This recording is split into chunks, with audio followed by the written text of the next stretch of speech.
Escapar aos bancos é praticamente impossível no cenário financeiro moderno. São entidades que crescem connosco e que, antes de darmos conta, fazem parte da nossa vida. Quer seja nas transações básicas do dia-a-dia, nomeadamente fazer pagamentos de bens e receber o salário, ou para as necessidades menos frequentes, como a obtenção de crédito ou a gestão de investimentos. Esta adoção direta e generalizada da banca é uma das razões que torna a indústria financeira uma das maiores e mais rentáveis do mundo. Vejamos então quais são as 3 maiores corporações públicas a operar neste setor e qual o modelo de negócio que seguem para faturarem milhares de milhões todos os anos. As instituições financeiras são praticamente indispensáveis à nossa vida por se encontrarem tão profundamente enraizadas na infraestrutura económica das sociedades ocidentais. Apesar deste facto, mesmo assim, é comum não se estar a par da relevância que algumas destas empresas têm no panorama económico e empresarial mundial. Segundo o ranking Global 2000 deste ano, uma lista elaborada pela Forbes que identifica e ordena as 2.000 maiores organizações públicas mundiais de acordo com a sua receita, lucro, valor em ativos e capitalização do mercado, 5 das empresas integrantes do top 10 são bancos, 3 dos quais vamos conhecer em detalhe daqui a pouco. Esta dimensão significativa é um dos fatores que torna as ações do setor financeiro atrativas para alguns dos grandes investidores que, para além de serem meros clientes da banca e das demais instituições, procuram ganhar com o seu desempenho pela via do investimento. O próprio Warren Buffett, um destes investidores mais populares e dos com melhores resultados dos nossos tempos, tinha no final do ano passado quase 23% do portfólio da sua holding, a Berkshire Hathaway, alocado à indústria financeira. Naturalmente, deve ser tido em mente que os seus bons resultados não são necessariamente indicativos de um desempenho futuro positivo. Para saber esta percentagem, que vou revisitar daqui a umas semanas para perceber como é que as suas preferências têm evoluído, a única coisa que precisei de fazer foi analisar o relatório de contas da empresa. Uma das formas mais rápidas de o encontrar é através da aplicação de um intermediário financeiro com uma plataforma de fácil navegação, como é o caso da Trading 212, o patrocinador deste vídeo. Se ainda não tiverem conta criada, podem fazê-lo através do primeiro link da descrição ou pela internet e utilizando o código ZOIO, onde diz usar código promocional na aplicação, ainda ganham a fração de uma ação com um valor até 100 € de forma 100% gratuita. Como sempre, é imperativo fazer uma própria pesquisa antes de utilizar qualquer serviço ou aplicar capital num ativo. Para quem conhece Buffett, esta grande exposição ao setor não é uma surpresa. De acordo com a opinião que já partilhou em vários eventos e entrevistas, investir em bancos no longo prazo apresenta vários benefícios porque, para além da dimensão do mercado, servem uma necessidade que, à partida, não vai desvanecer no médio e longo prazo. Em todos os momentos, há pessoas e empresas com dinheiro a mais, que precisam de ser alojado em algum lado, e outras com dinheiro a menos, que precisam de o pedir emprestado. Para se perceber exatamente como é que os maiores bancos do mundo faturam milhões e o que é que, para além destas circunstâncias, lhes atribui tanto valor, é necessário saber em que consistem e como funcionam os modelos de negócio que operam.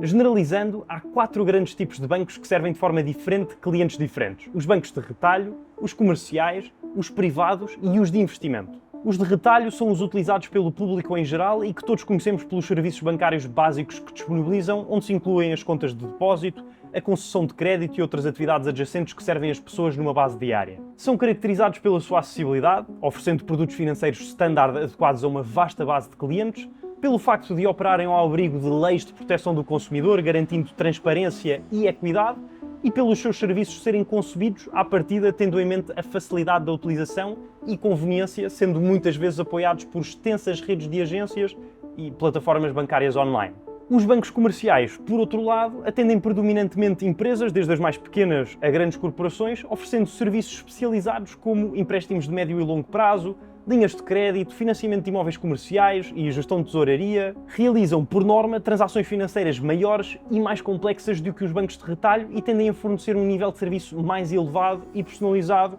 com os gestores atribuídos para oferecerem aconselhamento e soluções financeiras à medida de cada cliente. O seu objetivo é apoiar as empresas nas suas necessidades financeiras, desde o financiamento operacional até às estratégias de crescimento e expansão, em moldes analisados numa base caso a caso, na medida em que as comissões, as taxas de juro e os produtos em si são frequentemente negociáveis e de acordo com a dimensão, as receitas e a relação com a instituição. Já a atividade dos bancos privados é o atendimento de pessoas com elevado património, os chamados High Net Worth Individuals, diferenciando-se dos bancos de retalho pela sua abordagem exclusiva e personalizada. Focam-se na gestão de património e aconselhamento financeiro, adaptando estratégias e soluções individuais às necessidades específicas de cada cliente, ao oferecerem um leque diversificado de serviços que inclui a gestão de investimentos, o planeamento fiscal e sucessório, consultoria nas mais variadas verticais, produtos bancários sob medida, entre muitos outros. São caracterizados por uma relação de proximidade e longo prazo, primando por uma abordagem integrada e abrangente na administração das finanças e dos investimentos dos seus clientes.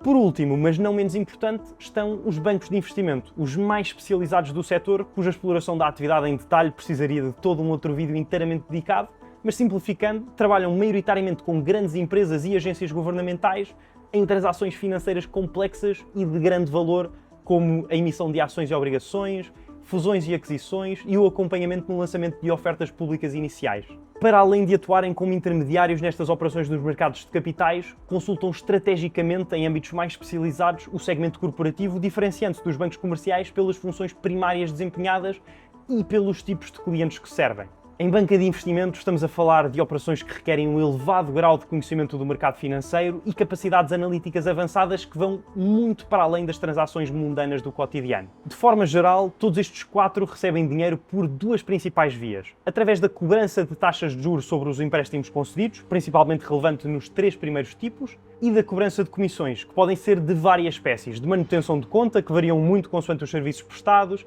de transferências interbancárias, dos cartões de crédito e, no caso dos bancos de investimento, podem haver também comissões sobre o capital levantado, a dívida emitida ou sobre o valor da transação a quando de aquisições e fusões, levando a receitas extraordinárias que podem ascender aos muitos milhões de euros numa única operação. Apesar da existência destes vários tipos de bancos, a verdade é que muitas vezes cada entidade atua em mais do que uma destas quatro vertentes em simultâneo, geralmente com marcas diferentes sob uma empresa-mãe.